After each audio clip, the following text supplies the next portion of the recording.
Welcome back to the May edition of Shropshire Business Live TV. Now, earlier on in this week, Carl, you were out and about in Shrewsbury Town Centre, as you said, causing a bit of a social media storm as people were chatting online about what was being filmed. But what were you up to?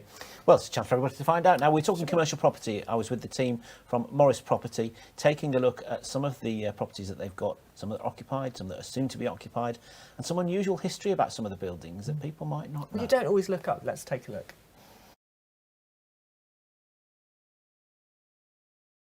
Well, we've come out into the middle of Shrewsbury today with two members of the Morris Property team to find out more about some of the activity, commercial property activity that's going on, and the company's strong connections, of course, to this area. Introduce yourselves, folks. Who have we got with us today? I'm Neil Anderson, Head of Estates at Morris Property. Joined the company last September. Used to work for Savills in Birmingham. I'm Sarah Evans and I assist Neil with the management of the portfolio, and I joined just after Neil in October. Now, it's no coincidence that we've started here at the top of Pride Hill, is it? Because I know that this particular building behind us, you can't see all the architecture behind the trees, actually, can you? But this has got a particular poignant significance, hasn't it, to the Morris company here? It has, yes. It was developed by the business over 100 years ago.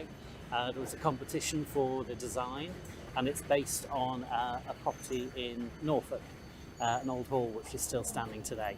Isn't it funny that sometimes people, they look at the shops, they don't always look at the buildings above, do they? Yeah, absolutely. I think we're all very similar, aren't we? You just focus on the ground floor. But when you look up, it's a really attractive building. And Sarah, you're a Salopian, aren't you? So this is an area you know well, you know Shrewsbury, Yes, you know I'm it's... Shropshire born and bred, Yeah. and it's lovely to be working for a company that's so associated with the town, and to be looking after these properties that I've known all my life. We'll go and have a bit of a wander round down Pride Hill and then back towards the river in a minute to talk about some of the particular properties that you've got on at the moment. But what's the climate like at the moment? You know, we're hearing, I mean, just this week, talking about inflation not coming down as fast as we'd hoped, and some people still a bit nervous. How does that feed into the property market? I think here in Shrewsbury, the market is a little bit more protected. Morris Property we have a very low level of void properties at the moment, and we find that the town is still very vibrant. I mean, for me, having worked in Birmingham, you know, I find Shrewsbury very vibrant in comparison. How different to Birmingham do you find it? Oh, it's incredibly different. Yeah, it's a complete contrast, and it's fantastic. And Sarah, from your point of view, what's your specialisms been? Because you've worked in commercial property for many years as well, haven't you? So... Yes, I've done a mix of different things, always working a little bit in residential and also helping rural estates, but it's nice to be focused on commercial property. Started that career with TSR, another local company, and Morris have got a really good mix of shops, offices, industrial, all different types of property, which is really interesting and really enjoying it. Do you think people maybe know exactly what the blend of the Morris Property portfolio actually is here in the town, particularly in Shrewsbury? No, they probably don't, and I think there's an ambition to grow into new areas all the time as well, which is very exciting for the future. Shall we go and have a wander?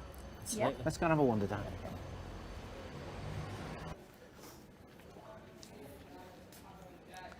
So here we are now, halfway down Pride Hill. Actually, before we talk about some of the units here, we didn't mention the former use, actually, of that unit above W. Yes, Smith's a lot of Tesco, 'cause- Shrewsbury families will know it as the old dance hall and tea rooms. There had been a food hall as well on the ground floor, inspired by Harrods in London.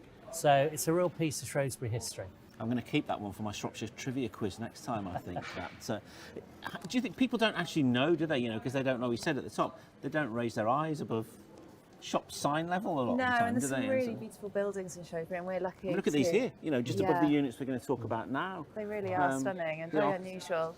And these colours are specifically listed, so we have to keep them perfectly matched to what they were. Most of this is listed, isn't it? You've got really believe specifics so. about what you can do and what you can't do in a Exactly, place like this. So. Yeah. Yeah. So, you know, we talk about prime retail spots. They don't come much more prime than this one, do they? What's the plan Indeed. here? We're just in the process of letting this one to a local clothing retailer. So quite excited to be, you know, working with a local lady who will be opening quite shortly. That's good. So it's because of course Shrewsbury's got a reputation for lots of independent retailers, hasn't it? Rather than big national, international Yes. chains, and Yes. building on that then by the sound of it. It's very much so a local independent, and the shop's recently been refurbished, so she's able to literally move straight in.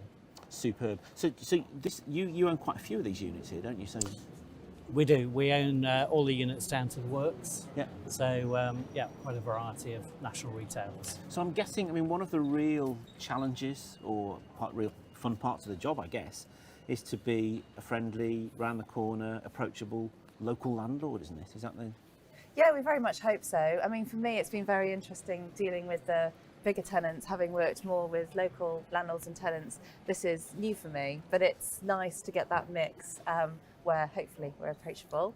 And I've certainly been interested to learn about the history of these buildings. Certainly the basements and the upper floors, there's a lot of history in there, which has been really interesting. Because the Hobbs building, I mean, a lot of people talk about, you know, previous uses. A lot of people will remember that as the old. Yeah, well, it was my treat as a McDonald's, child wasn't it? to And be taken. You go downstairs and that Exactly. there used to be like a medieval To go down wall, Yes. wasn't and there? eat. And- It's part of the town wall. yeah. At the original time walls, that was a big highlight. Yeah, so many people know that. Unfortunately, can't get down there now. No, but things like that must make your job in terms of selling Shrewsbury and selling commercial property in Shrewsbury much easier, because people, there's been a real resurgence in wanting to know about heritage and history and just things that happen in the UK, isn't there? That's right. That's right.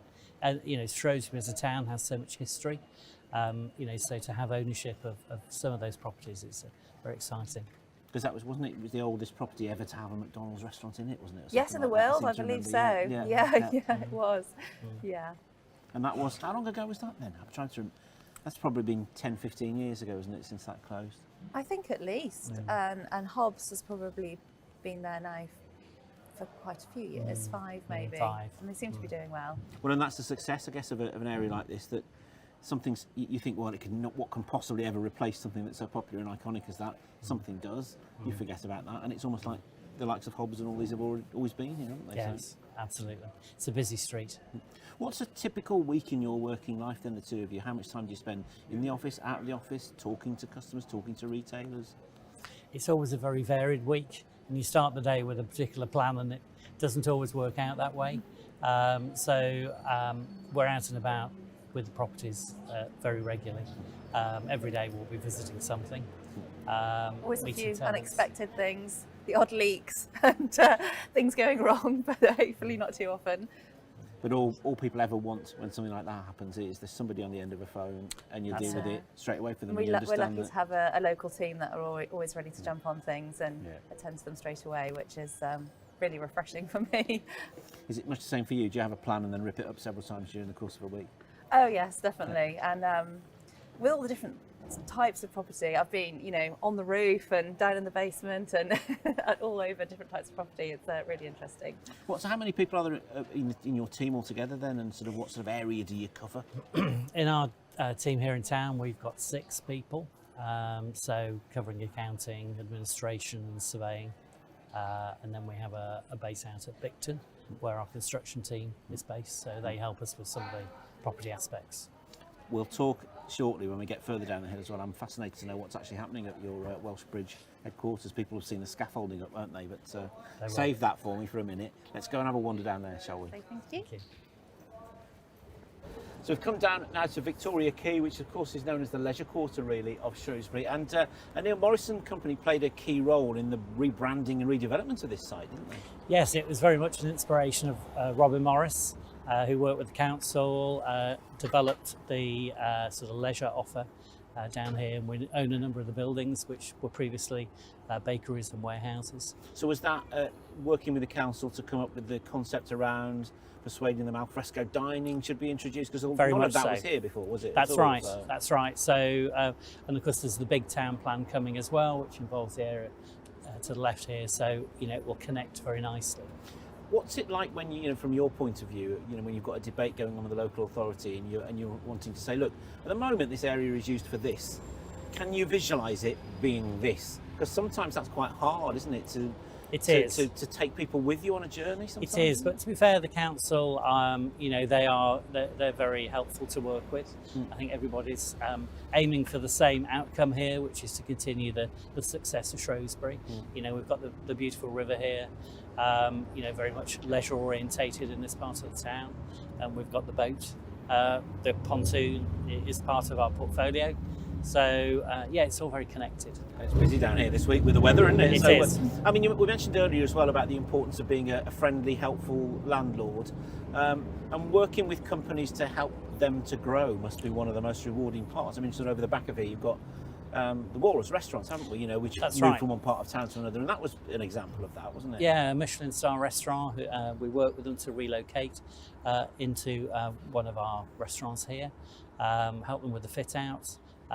You know, a great team to work with, and we very much hope that, you know, this will be a long-term base for them. But, you know, on a wider note, we're always keen to work with our tenants. Often we've moved them from smaller premises into larger premises, particularly as we undertake new developments like Stadium Point. You know, it gives that opportunity to work tenants through the portfolio and make sure they're in premises that work for their businesses. So how would that work then? Would there be a mixture of some tenants maybe coming to you and saying, Neil, we want to expand, or we want to open a new unit, have you got anything for us? Or would you be maybe going to some of your tenants saying, did you know, we've got this, we've got that? Is it a bit of both? Yeah, I mean, we meet with our tenants very regularly, so, you know, they tend to be quite open with their property plans. So, you know, that helps us develop our portfolio with the right kind of opportunities as well. And Sarah, we're very much concentrated in our little walking tour of Shrewsbury today, but, you know, the Morris portfolio goes beyond the town, doesn't it? Give us an idea of the size, the scale, the blend, the mix, you know, of different businesses that you've got. Well, within the portfolio, we're managing over 200 different types of property, from small garage units to over towards the Midlands. We've got a nearly 70,000 square foot industrial shed, and all sorts, from the pontoon behind you to things in Telford, South Shropshire. It's really wide and diverse.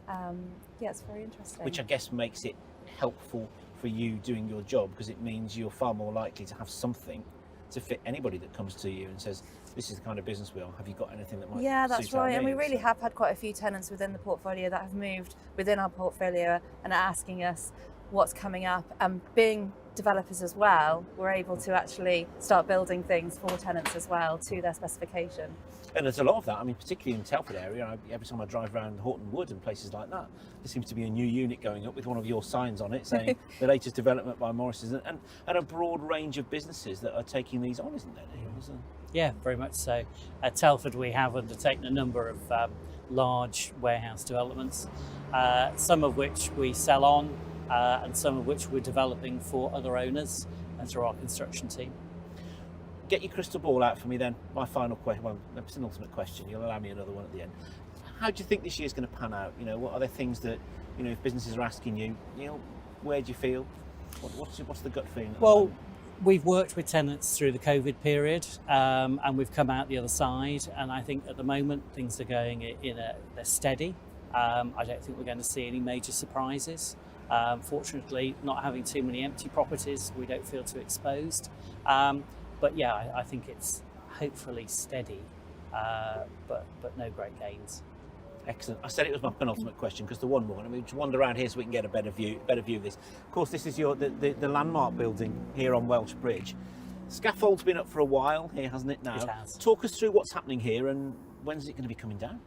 Well, the scaffolding will probably be down the end of next week. We've had full redecoration, which I think is the first time in 10 years. It was last done when there was a gas explosion the other side of the building here, and quite major damage. Yeah. So yeah, we've been redecorating and doing some roof work, and then we're following on with an internal refurbishment. So the people of Shrewsbury can rest assured that this landmark building might be decked out festively, as it tends to be at the end of every year, and will continue to be a landmark in the town. The polar bears will be back at Christmas, we can confirm. Excellent to hear. Exclusive on Shropshire Business Live TV. Great to catch up with you. Thanks so much for your time. Thank you very much. Thank you.